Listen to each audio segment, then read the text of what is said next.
اهلا وسهلا بكم على قناه عدل تيوب. معاكم جرجس عدلي، سينيور الكتريكال تكنيكال اوفيس انجينير. والنهارده ان شاء الله هنتكلم مع بعض عن فاميلي جديده من الفاميليز الخاصه بالنظام الماستر كلوك، وهي الدبل فيس انالوج كلوك. والساعه الدبل فيس، وزي ما واضح من اسمها، هي بتكون عباره عن ساعتين راكبين في ظهر بعض، والساعتين دول متعلقين في السقف باستخدام سبورت بيكون اسمه السيلينج سسبندد براكت. ظاهر قدامنا دلوقتي على الشاشه الشكل النهائي للفاميلي اللي احنا عاوزين نرسمها. اللي ظهر قدامنا ده على اليمين ده الشكل النهائي للفاميلي اللي هيظهر لنا في البلان، وده شكل الفاميلي اللي هيظهر في السكشن، وده شكل الفاميلي اللي هيظهر لنا في ال 3 دي. يلا بينا بسرعه علشان ما نضيعش وقت، هندخل على الداتا شيت الخاص بالفاميلي علشان نعرف الدايمنشن الخاصه بيها. بعدها هندخل على برنامج الريفت علشان نرسم الفاميلي دي خطوه بخطوه مع بعض. دخلنا دلوقتي على الداتا شيت الخاص بالساعات، وزي ما انتم شايفين كده هو الداتا شيت الخاص بالساعه الدبل فيس هو نفسه الداتا شيت الخاص بالساعه السنجل فيس. لو انت قلبت كده لتحت شويه اللي كان معانا في الفيديو اللي فات، طبعا احنا رسمنا الفاميلي اللي هي ظاهره قدامنا دي، اللي هو الشكل ده الشكل اللي احنا رسمناه في المحاضره اللي فاتت. اللي احنا هنرسمه المره دي هو الشكل اللي ظاهر قدامك تحت ده. هتلاقي هنا هو كاتب لك دبل سايد براكت ارم، اللي هو الرقم او البارت نمبر بتاع الحامل الموجود.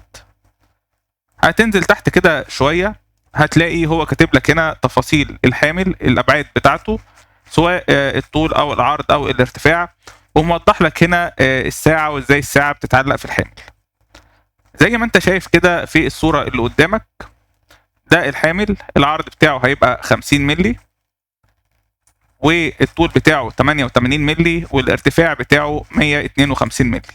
وطبعا عندنا الشكل ده يعني هيبقى فيه حاجه زي بليت كده من فوق، وبينزل منها بعد كده الحامل على مقاس اصغر شويه. وهتيجي هنا هتلاقي في عندك ساعتين موجودين، وبالمناسبه هي دي نفس الساعه اللي احنا رسمناها المره اللي فاتت. ففي الفيديو ده احنا هنتعلم حاجه جديده، ازاي ندخل فاميلي احنا رسمناها في فاميلي جديده احنا اللي هنعملها، ودي بنسميها النستد فاميلي. النستد فاميلي اللي هي فاميلي داخل فاميلي، وهنتعلم ازاي نقدر نتحكم من الفاميلي الرئيسيه في الفاميليز الموجوده بداخلها.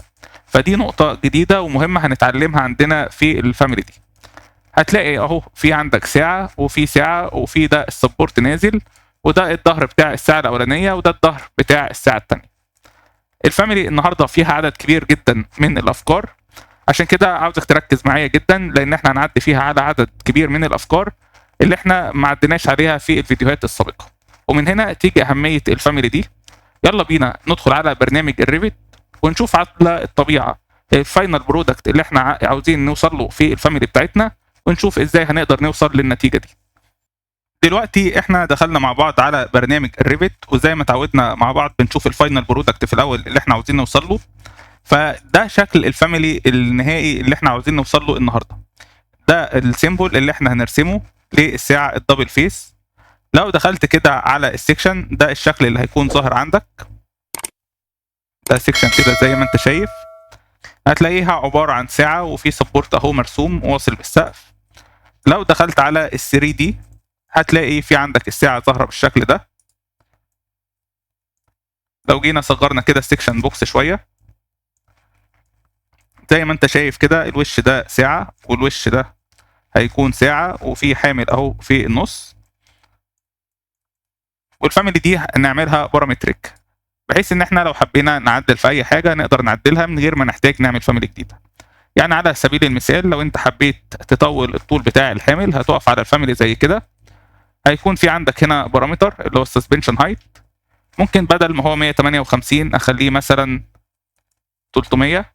هتلاقي الساعه نزلت عندك بالشكل ده. لو حبيت تكبر السايز بتاع الساعه، عندك اهو كلوك راديوس بدل ما هو 180، لو انت خليته مثلا 200 هتلاحظ ان قطر الساعه كبر كده بالشكل ده. هنرجعه 180 مره تانية. ويلا بينا ندخل كده مع بعض على الفاميلي بتاعتنا ونشوف ازاي هنقدر نوصل للنتيجه دي. هنبدا دلوقتي نرسم الفاميلي بتاعتنا. اول حاجه هنفتح التمبلت اللي احنا هنشتغل عليه. من فايل هنختار نيو فاميلي، وندخل على انجلش، وهنختار متريك جينيريك موديل فيس بيست وهنضغط على اوبن. هيفتح لنا الشكل ده. ده شكل الهوست الخاص بالفاميلي.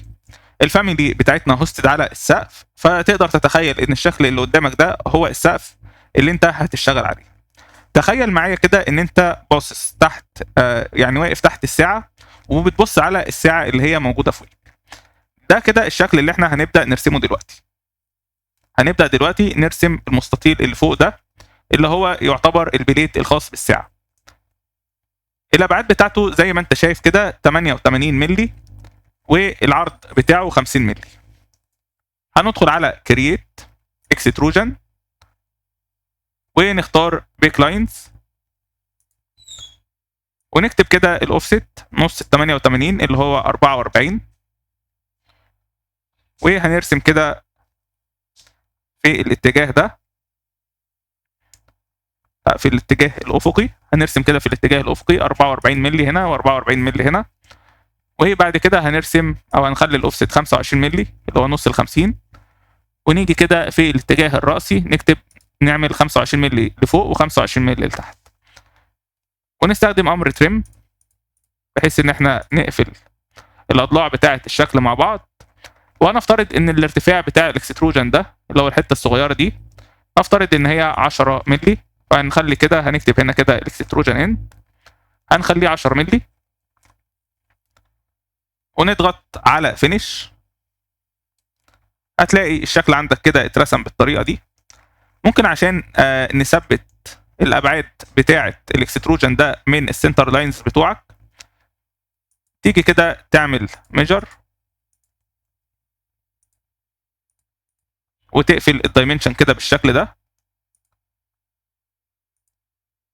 وتيجي ترسم الدايمنشن ده بالطريقه دي وتقفل علامه القفل دي. كده احنا قلنا له عاوزين دايما يبقى البعد بين الضلع ده والسنتر نفس المسافه من الضلع ده والسنتر، والمسافه دي تبقى 25 مللي.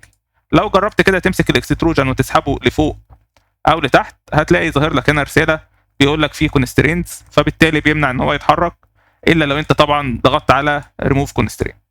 ونفس الكلام هعمله هنا برضو، واقفل كده القفل ده والقفل ده ونعمل علامه ايكوال، وبرضو هرسم الدايمنشن ده وهضغط على علامه القفل. كده اللي انا عملته دلوقتي ان انا ثبت اللوكيشن بتاع الاكستروجن او الشكل المستطيل ده اللي انا رسمته، ثبت اللوكيشن بتاعه في السنتر بتاع الفاميلي. لو عاوز تشوف الشكل ده كده في ال 3 دي هتضغط هنا على علامه ال 3 دي من فوق، هتلاقيه ظاهر لك كده الشكل ده. عشان تبقى متخيل الموضوع برضو معايا،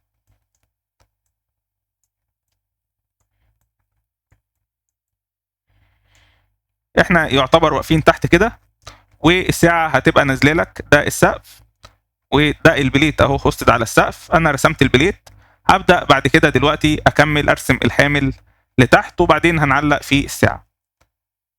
تعالى بينا كده ندخل على الريفرنس ليفل ونشوف ازاي هنرسم الشكل الثاني اللي هو باقي الحمل. الشكل اللي احنا هنرسمه دلوقتي هو الجزء ده، والجزء ده العرض بتاعه 40 مللي والطول بتاعه او الدبس بتاعه هيكون 20 مللي. تعالى كده نرسمه. هندخل على كرييت اكستروجن ونختار بيك لاينز ونخلي الاوفست بتاعنا 20 اللي هو نص ال 40، وناخد كده خط في الاتجاه اليمين وخط في الاتجاه الشمال. بعد كده هنخلي الاوفست 10 وهناخد خط في الاتجاه اللي فوق وخط في الاتجاه اللي تحت، وهنستخدم امر تريم عشان نقفل الخطوط مع بعضها، وهنضغط على علامة الصح. دلوقتي انا عاوز اظبط اللوكيشن بتاعه بحيث ان هو ما يتحركش برضو من المكان ده. ممكن احنا ضابطين اللوكيشن او احنا مثبتين اللوكيشن بتاع المستطيل الكبير ده اللي هو الاكستروجن الكبير، فممكن انا اربط الاكستروجن الصغير بالاكستروجن الكبير. ازاي ممكن اعمل كده؟ اخد دايمنشن بين كل ضلع والتاني بالشكل ده، وهاجي اقف كده على الدايمنشن وهضغط على علامة القفل، وهاجي هنا برضو من الاتجاه ده، وكده فاضل لي الاتجاه اللي تحت. هقفل الضلع ده واقفل الضلع ده.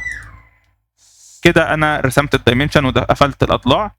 لو انت جيت تحرك كده يمين او شمال هتلاقيه ما بيتحركش معاك، هو كده مربوط ان هو هيبقى على ابعاد معينه من البوردر الكبير اللي ظاهر قدامك. محتاجين نظبط الارتفاع بتاعه، فتعالى كده ندخل على الفرونت. ده كده المستطيل الكبير، هسحبه لفوق شويه، هرجعه تاني كنترول زد. المستطيل الكبير انا هظبط الارتفاع بتاعه اللي هو 10 مللي.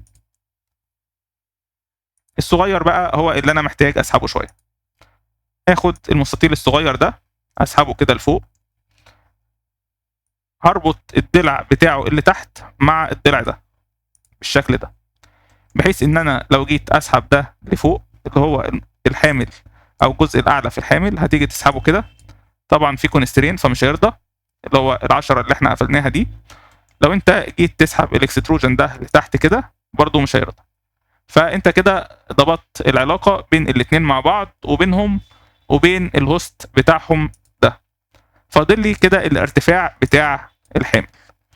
الارتفاع بتاع الحامل انا لازم اعمله بارامتر. ليه؟ لان انا دلوقتي عندي السبورت بتاعي ممكن يكون السبورت طويل او قصير على حسب السقف.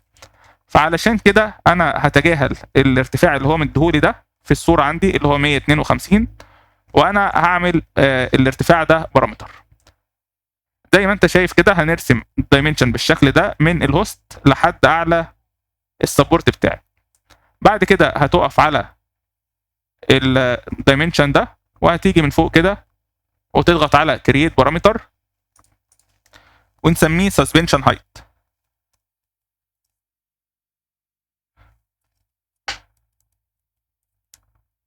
وهنخليه انستنس بارامتر وهنضغط على اوكي. بالنسبه بقى للارتفاع ده او السسبنشن هايت ده انا هضبطه كام دلوقتي. انا عندي في الصوره هنا هتلاقي عندك الارتفاع ده 152 مللي، هتنقص منه الحته ال10 اللي فوق دي هتبقى 142. بعدين هنزود عليه 20 مللي اللي هي الحته دي، يبقى كده 142 زائد 20 يبقى 162. هاجي هنا كده من الفاميلي تايب وهخلي السسبنشن هايت 162 واضغط على ابلاي اوكي. وزي ما قلنا هو كده كده بقى بارامتر، فالنقطه دي ما تشغلكش قوي. كده احنا ضبطنا الارتفاع بتاعه بالبارامتر ده. نرجع مره تانية للريفرنس ليفل ونشوف ازاي هنقدر نرسم الشكل اللي هو الشكل ده اللي هو باقي السبورت او باقي الحامل بتاعنا. محتاج دلوقتي اظبط حدود الشكل ده. هروح كده على الريفرنس ليفل اللي هو ده الشكل اللي انا رسمته دلوقتي. الحدود بتاعتي لو ممكن طبعا اطلع لفوق او انزل لتحت، بس ده مش اللي انا عاوزه. انا عاوز الحدود تبقى نفس التخانه بتاعه السبورت الرئيسي، فهربطها مع الشكل ده ومع الريفرنس بلان ده. هسحب كده الضلع ده لتحت واعمل علامه القفل دي، وهسحب كده الضلع ده لفوق وهعمل علامه القفل دي. كده انا ظبطت اللوكيشن بتاعه بحيث ان هو ما يتحركش في الاتجاه ده او الاتجاه ده. هحتاج برضو اظبط اللوكيشن بتاعه بحيث ان انا لو ممكن طبعا اسحبه كده او اسحبه الناحيه الثانيه، بس انا مش عاوز اعمل كونسترينز. ليه انا مش عاوز اعمل كونسترينز؟ لو انا عملت كونسترينز بالطريقه دي هلاقيها مش جايه معايا. ليه؟ لان الضلع ده دائري، فبالتالي ما اقدرش اعمل كونسترينز بين الخط ده والخط الدائري ده. فلازم اشوف طريقه تانية اظبط بيها اللوكيشن بتاع الاكستروجن اللي انا رسمه. تعالى كده نروح الليفت فيو. ده الشكل بتاعنا.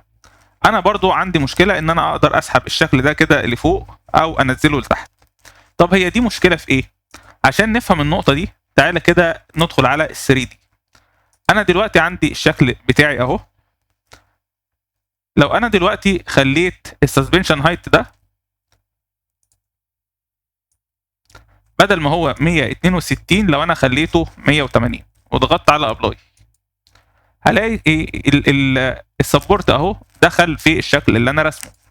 وانا عاوز اخلي الفاميلي دي بارامتريك، يعني عاوز اقدر اغير في السسبنشن هايت واغير في الكلوك راديوس من غير ما الفاميلي تضرب مني او يبوظ الشكل اللي انا رسمه. فانا دلوقتي عاوز اربط اللوكيشن بتاع الدايره دي بالسسبنشن هايت، بحيث ان انا لو خليت مثلا الطول 180 برضو الدايره بتاعتي دي تنزل لتحت شويه. فدي اول حاجه انا عاوز اعملها. تاني حاجه عاوز اظبط الراديوس بتاع الدايره دي بالراديوس بتاع الساعه. يعني انا مثلا دلوقتي مخلي القطر بتاع الشكل ده 140، لو انا دلوقتي جبت ساعه كبيره القطر بتاعها اكبر من كده، عاوز القطر بتاع السبورت ده يكبر معاها او يصغر معاها، عشان مثلا ما اجيبش ساعه صغيره يبقى السبورت اكبر من الساعه ويبقى الشكل بتاعها وحش. فعشان اظبط النقطه دي انا محتاج اعمل بارامترز. ايه البارامترز اللي انا اقدر اعملها؟ لو انت جيت كده هنا على الفرونت وحاولت تربط الشكل بتاعك بالشكل ده مش هتعرف. ليه؟ لان الضلع هنا دائري، فانت لو جيت كده سحبت الشكل سواء لفوق او لتحت مش هتظبط معاك ابدا انك انت تعرف تظبطها. المعلومه اللي عندي دلوقتي ان انا عندي الدايره دي القطر بتاعها زي ما قلنا 140 ونص القطر بتاعها 70، فانا عاوز المسافه كده بين هنا ونص القطر ده تبقى 70. فهعمل ازاي النقطه دي؟ هعملها عن طريق الريفرنس بلان. تعالى كده معانا على الليفت. ليه انا دخلت على الليفت؟ عشان اشوف الشكل ده بالطريقه دي. خد بالك الكونسترينز اهي اللي احنا عملناها لو جيت تسحب كده اهي في الاتجاه ده مظبوطه. انا بس مشكلتي كلها في ان اطلع فوق او انزل لتحت. تعالى كده هنعمل ريفرنس بلان، هنكتب امر ار بي ونخلي الاوفست بتاعنا 70 مللي، ونيجي هنا كده من الضلع ده ونرسم الاوفست ده. كده ريفرنس بلان مؤقت احنا عملناه عشان نظبط اللوكيشن بتاع الاكستروجن ده. تاني حاجه هنعملها هنعمل الاين بين الشكل ده وبين الضلع ده. هنيجي هنا كده نعمل امر الاين الاختصار بتاعه AL، وتقف عند الريفرنس بلان وتيجي هنا تقف على الشكل ده. هتلاحظ لما تقف عليه هتلاقي فيه ضلع كده فيه هيبقى سوليد والضلع التاني هيبقى ضلع منقط كده. انت وقفت عند السنتر هتعمله كده وتروح عامل علامه القفل دي كده. انت ربطت بين الريفرنس بلان وبين الشكل بتاعك، الاثنين هيتحركوا مع بعض. فاضل لي دلوقتي ان عاوز اربط بين الريفرنس بلان ده والسسبنشن هايت. فين السسبنشن هايت؟ السسبنشن هايت بتاعنا اهو، او ده الضلع يعني بتاعه. هاجي هنا كده اروح عامل دايمنشن واسمي الدايمنشن ده اعمل له بارامتر واخليه انستنس بارامتر واسميه سنتر اوف ذا كلوك وهضغط على اوكي. دلوقتي انا لما اغير الارتفاع ده او اغير السسبنشن هايت عاوز الارتفاع ده يتغير، يعني عاوز علاقه بين البارامتر اللي اسمه سنتر اوف ذا كلوك اللي هو دلوقتي 232 وبين البارامتر اللي اسمه سسبنشن هايت اللي هو 162. ايه العلاقه اللي بينهم؟ العلاقه اللي بينهم ان السسبنشن هايت لما انت هتحط عليه نص القطر بتاع الشكل ده هيدي لك البارامتر الثاني اللي هو اسمه سنتر اوف ذا كلوك. يعني نقدر نقول ان البارامتر اللي هو سنتر اوف ذا كلوك اللي هو 232 بيساوي البارامتر اللي هو اسمه سسبنشن هايت زائد نص القطر بتاع الشكل ده. طب نص القطر بتاع الشكل ده بيساوي ايه؟ نص القطر بتاع الشكل ده بيساوي نص قطر الساعة ناقص 20 مللي. نص قطر الساعة ناقص 20 مللي. فأنا دلوقتي عاوز أعمل بارامتر يعادل نص قطر الساعة. هدخل هنا كده من فاميلي تايبس هعمل نيو بارامتر أسميه كلوك راديوس وأخليه انستنس بارامتر وهخليه لينس وأضغط على أوكي. كده أنا عندي بارامتر أهو اسمه كلوك راديوس. هدخل هنا كده على الشكل ده، هعمل edit للاكستروجن، هقف على الدايره دي واجي اضغط على علامه الدايمنشن دي، هيثبت لك الدايمنشن بالشكل ده. هتيجي تقف على الدايمنشن وهنضغط على create parameter ونعمل بارامتر، هنسمي البارامتر ده support radius،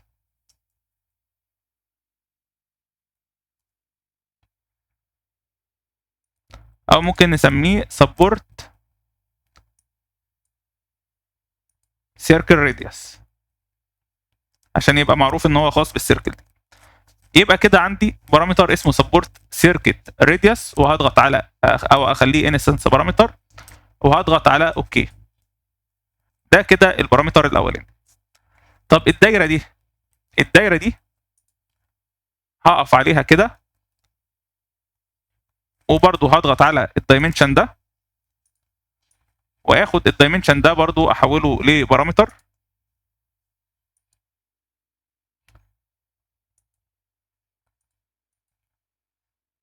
وهسميه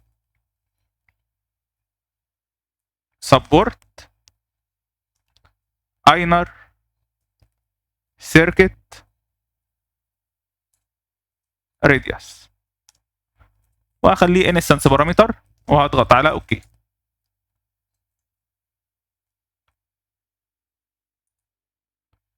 وهاجي هنا كده من موديفاي واضغط على فينيش.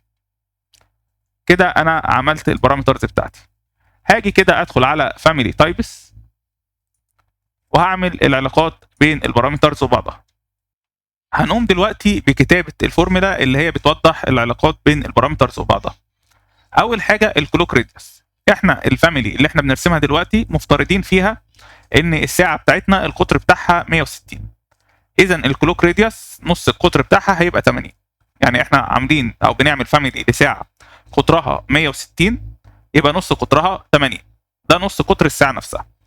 الكلوك سيركل راديوس للشكل اللي احنا راسمينه دلوقتي 70، يبقى العلاقه بين الكلوك سيركل راديوس والكلوك راديوس بتساوي الكلوك راديوس ناقص 10. فهاخد الرقم ده كده او الاسم ده كده كوبي، وهاجي هنا كده اكتبه في الفورمولا كلوك راديوس ناقص 10 وهنضغط على ابلاي. دي كده اول علاقه.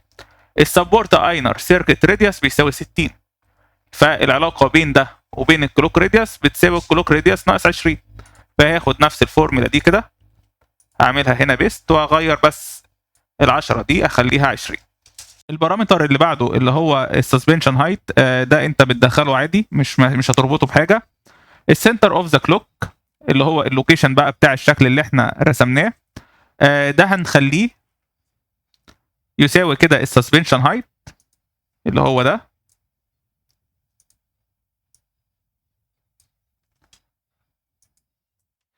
زائد السبورت سيركل راديوس. هنكتبها حتى هنا كده بايدينا،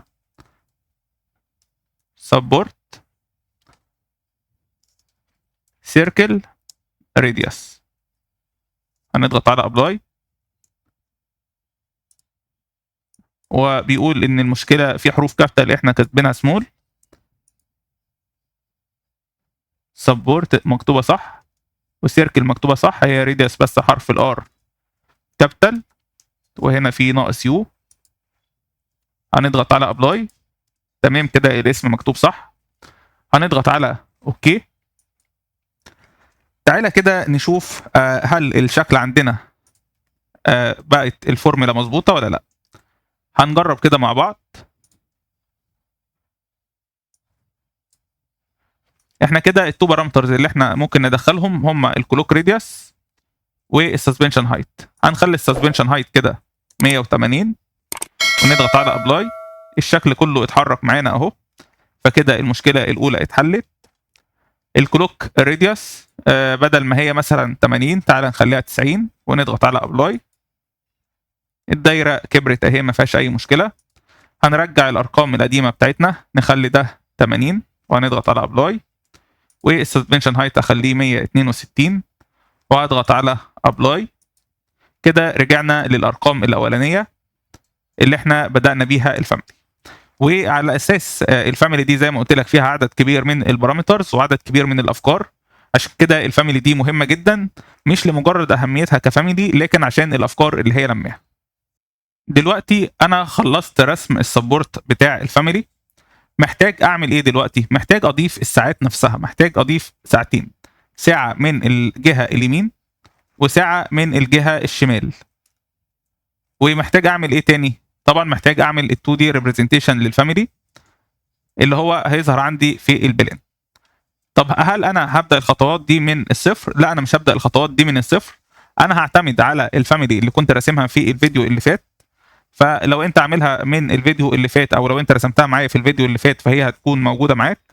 ولو انت ما رسمتهاش فانا برضو هتلاقيني سايب لك الفاميلي دي في الديسكريبشن الخاص بالفيديو، ممكن تحملها وتكمل الشغل معايا بيها. لكن يفضل ترجع للفيديو اللي فات لان هو برضو كان فيه عدد كبير من الافكار اللي هتفيدك في رسم الفاميليز. هنبدا دلوقتي نحمل الفاميلي دي. هدخل كده من انسيرت دوت فاميلي، دي الفاميلي اللي احنا كنا رسمناها. هعمل لها لود، هتلاقي الفاميلي ظهرت عندك هنا تحت كوميونيكيشن ديفايس. وهحتاج برضو احمل الشكل ال 2 دي بتاع الفاميلي اللي احنا كنا عاملينها، وهضغط على اوبن وهتلاقيه نزل تحت الديتيل ايتمز. وزي ما قلت لك كده التو فاميليز دول هتلاقيني سايبهم لك في الديسكريبشن بتاع الفيديو. اول حاجه الفاميلي دي انا محتاج اعمل لها انسيرت عندي. تعالى كده ندخل على الريفرنس ليفل. ده كده الشكل بتاعنا اهو. انا هحتاج اعمل للفاميلي دي هوست على الفيس ده، واعمل لها هوست برضو على الفيس ده. فعشان اعمل لها هوست معايا على الفيس دي هحتاج ارسم ريفرنس بلينز. طبعا احنا كنا راسمين الريفرنس بلينز قبل كده، اللي هو الريفرنس بلين 1 1 والريفرنس بلين 2 2 اللي احنا كنا رسمناهم في البدايه. فانا هستخدم نفس الريفرنس بلينز دول، مش هرسم ريفرنس بلينز جديده. هاجي كده على جهه يكون فيها الريفرنس بلينز دول ظاهرين. فالريفرنس بلينز دول هيبقوا ظاهرين عندك في الفرونت والباك. فهاجي كده في الاول ادخل على الفرونت فيو. ده كده اهو شكل القاعده بتاعت السبورت، البليت والسبورت والدايره اللي احنا كنا لسه راسمينها. هسحب الفاميلي بتاعتي بالشكل ده، وهتلاقيه هنا بيقول لك بليس اون فيس ولا بليس اون ورك بلان. هقول له بليس اون ورك بلان، وهاجي هنا كده اعمل لها هوست. ده كده شكل الفاميلي بتاعتي. هحتاج اظبط ايه دلوقتي؟ هحتاج اظبط الورك بلان بتاعي. ادخل كده هنا على كرييت سيت ورك بلان. الورك بلان بتاعي 1 1، يبقى كده الفاميلي دي نزلت بشكل صحيح. عاوز تتاكد بص عليها في ال 3 دي، الساعه بتاعتك اهي نزلت بشكل صحيح. تاني حاجه هحتاج اعملها احط بقى الفاميلي اللي هي الناحيه الثانيه. انا كده حطيت الفاميلي اللي هي في الفرونت. تعالى بينا نروح للباك. دي كده الساعه اللي هي في الجهه الثانيه. هاجي هنا كده اعمل كرييت سيت ورك بلان، واختار الريفرنس بلان الثاني اللي هو 2 2، وهضغط على اوكي. الريفرنس بلان 2 2. تعالى كده نشوف اللوكيشن بتاعه. هتدخل كده على الريفرنس ليفل.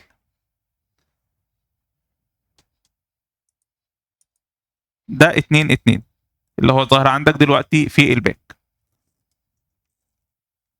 هندخل على الباك اهو مره ثانيه، الباك فيو. هسحب الفاميلي بتاعتي واعمل لها انسيرت، وهو كده مختار دي بليس اون ورك بلان، وهحطها هنا كده بالشكل ده. تعالى نبص عليها كده في ال 3 دي. مظبوطه، هي ما فيهاش اي مشكله. كده انا قربت جدا من شكل الفاميلي اللي انا كنت عاوز اعمله. عندي كده لازال في نقطتين محتاج اظبطهم في الفاميلي بتاعتي. ايه هما؟ اول حاجه العلاقه بين اللوكيشن بتاع الساعه والسبورت. انا دلوقتي عندي لو دخلت على الفاميلي تايبس وخليت السسبنشن هايت 200 بدل 162 وضغطت على ابلاي، او مثلا تعالى نخليها 300 عشان تبقى ظاهره، وضغطت على ابلاي، هتلاقي السبورت اهو الطول بتاعه كبر، لكن الساعه لا زالت في نفس مكانها. دي اول نقطه. تاني نقطه الكلوك ريديوس، لو انت هنا خليت الكلوك ريديوس بدل ما هو مثلا 180 لو انت خليته 160 وضغطت على ابلاي، هتلاقي السبورت كبر لكن الساعه لا زالت زي ما هي. فالنقطتين دول احنا محتاجين نظبطهم دلوقتي. هنظبطهم ازاي؟ هرجع دي بس في الاول كده ل 80 زي ما كانت في الاول، وهضغط على ابلاي ثم اوكي. هنيجي كده نقف على الساعه، نعمل edit family ونصغر كده السكيل شويه. هتدخل على الفاميلي تايبس، هتلاقي هنا الكلوك ريديوس عندك 160. هرجع للفاميلي بتاعتي اللي هي اسمها فاميلي 4 اللي انا شغال فيها دلوقتي، وهدخل على فاميلي تايبس وهخلي الكلوك ريديوس فيها 160 وهضغط على ابلاي. هو بيقول لك في مشكله، هي المشكله هنا خد بالك هي في طول السبورت، فاحنا بس نخلي السبورت بتاعنا 300 مؤقتا. برضو في مشكله. تعالى كده نخلي طول السبورت بتاعنا 250 وهنضغط على ابلاي، وناخد كده الكلوك ريديوس هنخليه 160 ونضغط على ابلاي.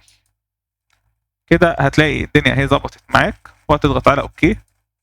طبعا النقط دي كلها هنظبطها دلوقتي. نرجع للفاميلي اللي احنا بنعمل فيها ايديت. انا عاوز اخلي الكلوك ريديوس ده بدل ما هو تايب بارامتر اخليه انستنس بارامتر عشان يظهر لي في الفاميلي الثانيه. فهاجي كده على كل البارامترز المربوطه بيه، بدل ما هي تايب بارامتر اخليها انستنس بارامتر. هتضغط هنا على ايديت بارامتر وتخليه انستنس بارامتر وتضغط على اوكي.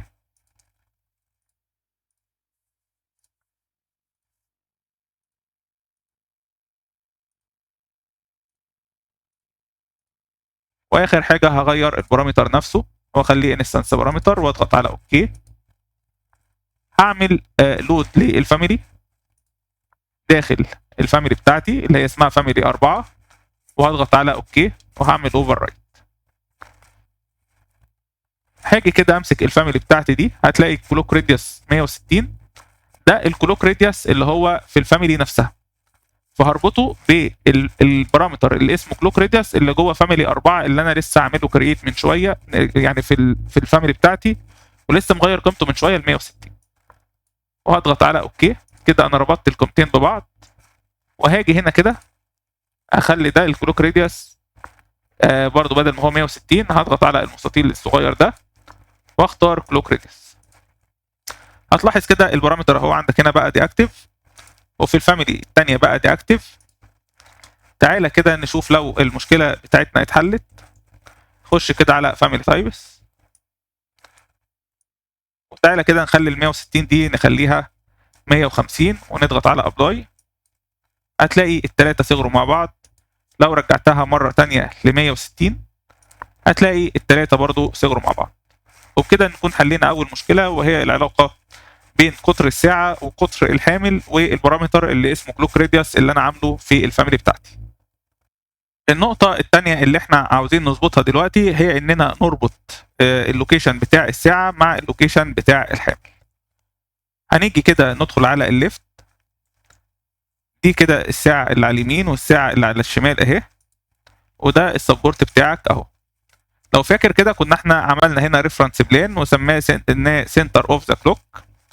عاوزين نربط الساعة مع الريفرنس بلان ده، فهنيجي كده نعمل الاين ونقف على الريفرنس بلان وتقف على السنتر بتاع الساعة الأولى وتعمل علامة القفل دي، وبعدين تيجي برضو تعمل الاين مرة تانية وادي الريفرنس بلان بتاعك وتختار الساعة التانية وتضغط على علامة القفل.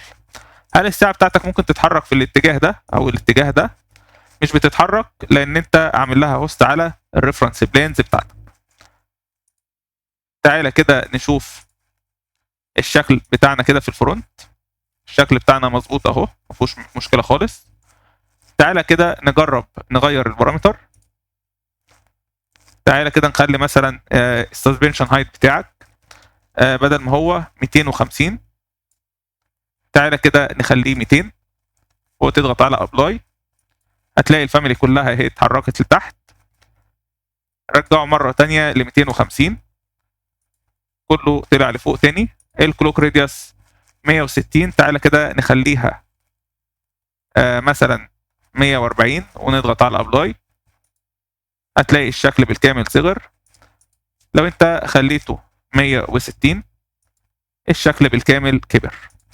كده انت الحمد لله انتهيت من رسم الشكل بتاعك في ال 3 دي، وعملت فاميلي بارامتريك تقدر تغير في السكيل او القطر بتاع الساعه وفي الطول بتاع السسبنشن هايت. هغير الكاتيجوري الخاصه بالفاميلي. لحد دلوقتي الفاميلي جينيريك موديل. هنخلي الفاميلي بتاعتنا كوميونيكيشن ديفايس وهنضغط على اوكي. بعدها هنحتاج نضيف هنا الكونكتور الخاص بالفاميلي، كرييت الكتريكال كونكتور، وهخلي التايب بدل ما هو باور ان بالانس هخليه كوميونيكيشن. وهاجي كده ممكن احطه على الوجه ده. هحتاج برضو اعمل سيف للفاميلي من فايل سيف از فاميلي، واعمل لها سيف في اللوكيشن اللي بعمل فيه سيف، وهخلي الباك اب 1، وهسمي الفاميلي بتاعتي انا بالنسبه لي هسميها جي اي سيلينج سسبندد دبل فيس انالوج كلوك، وهنضغط سيف. محتاج برضو اضيف البارامترز اللي هي الشيرد بارامترز زي ما احنا ضفنا كده في الفاميلي القديمه. اجي هنا كده نيو بارامتر واختار شيرد بارامتر، واعمل سيلكت البارامترز اللي هي الاسيت تايب واخليها انستنس بارامتر، وبعدين اختار البارامتر الثاني اللي هو الكيبل سايز وهخليه انستنس بارامتر.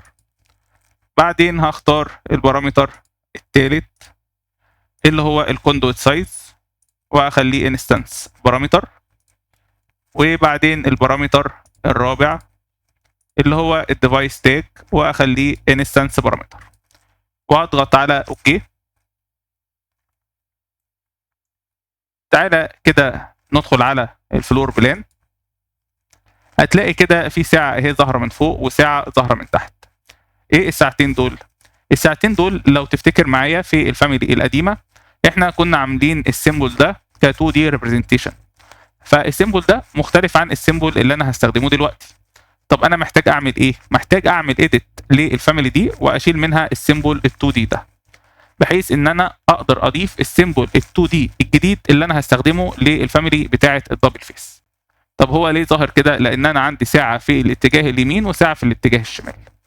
هقف كده على الساعه دي وهعمل اديت فاميلي،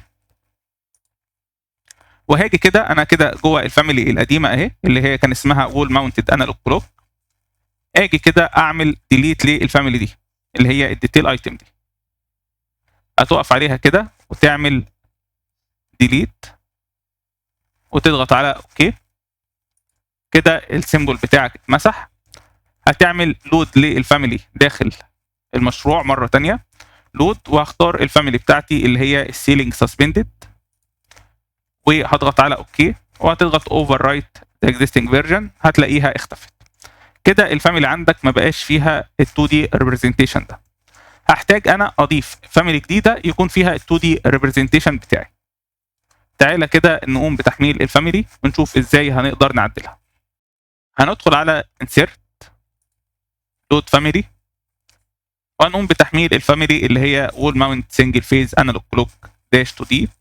ولو انت فاكر هي دي نفس الفاميلي ال 2 دي اللي احنا رسمناها في الفيديو اللي فات، اللي كانت ال 2 دي ريبريزنتيشن للساعه الوول ماونتد. انا كنت محملها عندي فعلا في الفاميلي دي في بدايه الفيديو، فاعمل لها كده دراج اند دروب وهقف على الفاميلي واعمل لها اديت. هاجي هنا كده امسح الجزء ده اشوف المسافه دي قد ايه. هي المسافه دي 22 او 227.3. فهاجي كده اعمل موف. انا عاوز اجيب السنتر ده هو اللي يبقى هنا، بقيس كده من السنتر ده هتلاقيها 527.3. اعمل سيلكت موف 527.3. كده احنا عملنا موف اهو للفاميلي. هي الفاميلي محتاجه تيجي كده شيفتد شويه، هعمل لها شيفت كده بحيث ان تبقى الخطوط فوق الخط اللي في السنتر. محتاج ارسم سهم كده في الاتجاه ده، هعمل كرييت او ممكن اخد حتى السهم ده اخده كوبي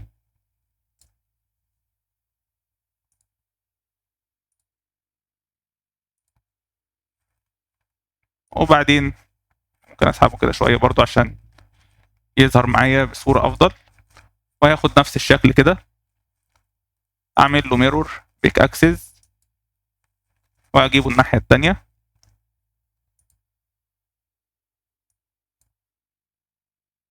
ده كده الشكل بتاع الساعه اللي عندي. هعمل لود للفاميلي دي داخل الفاميلي بتاعتي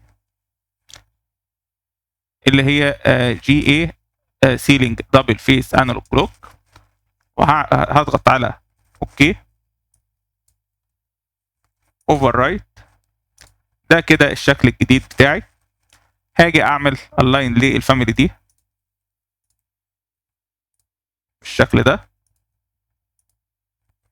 كده انا عملت سنتر للفاميلي بتاعتي اللي هي 2 دي ريبريزنتيشن مع الاكسس لاينز. محتاج اخلي كل الحاجات دي ما تظهرش عندي في البلان 2 دي باستثناء الشكل اللي هو ال 2 دي. فهعمل سيلكت كده واختار كل الكوميونيكيشن ديفايسز واضغط على اوكي. هو في بعض الاشكال اللي ظاهره معايا صح كده. هاجي كده على الباك وهاجي اختار الشكل ده، ممكن اعملهم حتى شكل اقول له مش عاوزه يظهر في البلان والار سي بي، وهقف على الشكل ده وبرضو مش محتاجه يظهر في البلان والار سي بي. هاجي كده اقف على الساعه ونفس الكلام مش محتاجها تظهر في البلان والار سي بي. ده الشكل الدائري اللي في الخلف هنخفيه برضو من البلان والار سي بي. وتعالى كده نروح على الفرونت ونختار الساعه اللي في الوش دي وبرضو نخفيها من البلان والار سي بي. كده احنا خفينا كل الاشكال. تعالى كده نعمل لود للفاميلي بتاعتنا داخل البروجكت الرئيسي نفسه ونشوف الشكل بتاعها هيبقى ايه.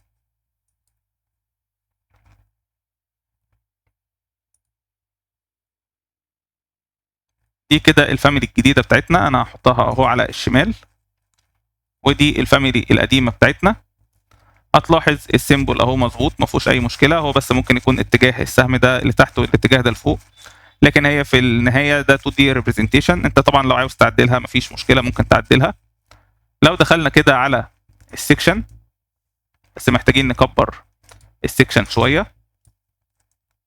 لو دخلنا كده على السكشن جو تو فيو، الساعه بتاعتنا اهي.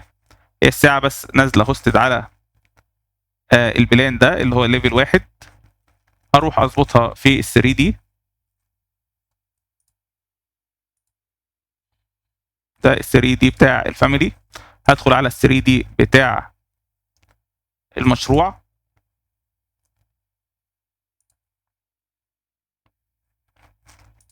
ممكن نيجي هنا كده في البلان نفسه وندخل على ال 3 دي، وانا واقف على الفاميلي هختار edit work بلان بيك اب بلان واختار البلان ده.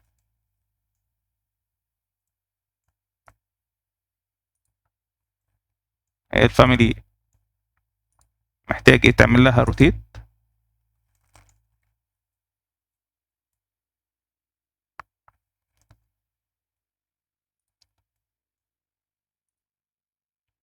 بس ونختار edit work plan. هو انا ضغطت على السهمين دول، لو انت ضغطت عليهم كده هتطلع الفاميلي لفوق، لو ضغطت عليهم كده هتنزل الفاميلي لتحت. فانا كده عدلت اتجاه الفاميلي، واختار edit work plan pick a plan، وهنختار السطح ده او السقف ده. كده الفاميلي بتاعتك بقت مظبوطه.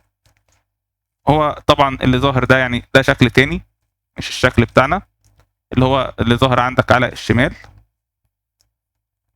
اللي هو ده شكل بتاع فاميلي تانية، واضح ان هي كشاف. احنا كده نزلنا التو فاميليز اهو، دي الفاميلي القديمه ودي الفاميلي الجديده. طبعا الاختلاف بس في القطر بتاع الساعه، لكن كالحامل اهو مظبوط عندك والدنيا تمام مفيهاش اي مشكله. لو انا دلوقتي جيت وانا واقف كده على الفاميلي دي، حبيت اغير زي ما قلنا السسبنشن هايت، لو خليتها 300 هتلاقي الطول اهو بيزيد معاك في الفاميلي بتاعتنا اللي احنا لسه منزلينها.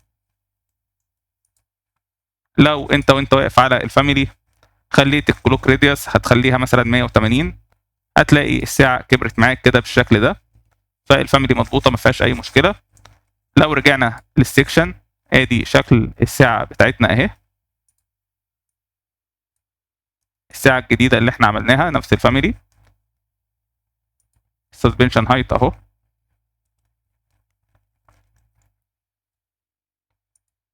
وده الشكل اهو في ال 2 دي ريبريزنتيشن. دي الفاميلي القديمه خلاص احنا مش محتاجينها، هعمل لها ديليت. ودي الفاميلي الجديده اللي احنا رسمناها النهارده. وبكده نكون اتعلمنا مع بعض ازاي نقدر نرسم الفاميلي الخاصه بالدبل فيس انالوج كلوك. وفي الفيديو الجاي ان شاء الله هنتعلم مع بعض ازاي نقدر نرسم الفاميلي الخاصه بالماستر كلوك. وفي النهايه لو عجبك الفيديو بتاعنا النهارده ما تنساش تعمل له لايك وشير واشترك في قناه عدل تيوب علشان يوصل لك كل الجديد في عالم الريفيت والبيم. بشكركم على متابعتكم والى اللقاء.